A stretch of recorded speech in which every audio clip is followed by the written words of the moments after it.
yow mi seetaan vidéo bi ndax yaa ngi imaginer benn yoon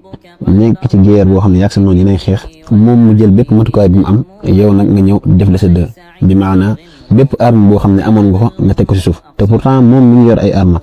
loolu moo lay dal su fekkee xëy nga benn yoon ci bis bi te defoo sa azkar. asalaamaaleykum wa rahmatullahi wa barakatu mbokk yi tey dañuy waxtaanee li nga xam ne moo di azkar. li njëkk borom bi subhaanahu wa taala day wax ci surat Fatir verset 6 inna shaytaana lakum aduw fattaxidu aduwa mu ne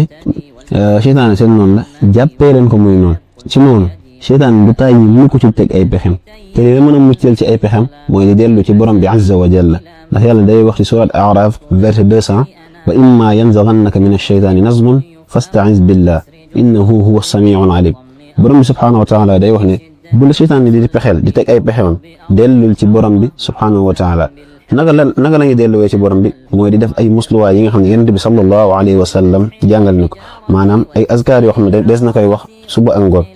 su fekkee ne bëgg nga xam ay azkar yi ñu war a def suba ak ngoon bi maanaam bépp ñaan boo xam ne yonent bi sallallahu alayhi wa sallam jàngal na ko suba ak ngoon yi ñu war a def maa ngi lay ñaan nga abonné te partage te xaar yeneen vidéo yi ñëw incha allah asalaamaaleykum wa rahmatullahi wa barakatu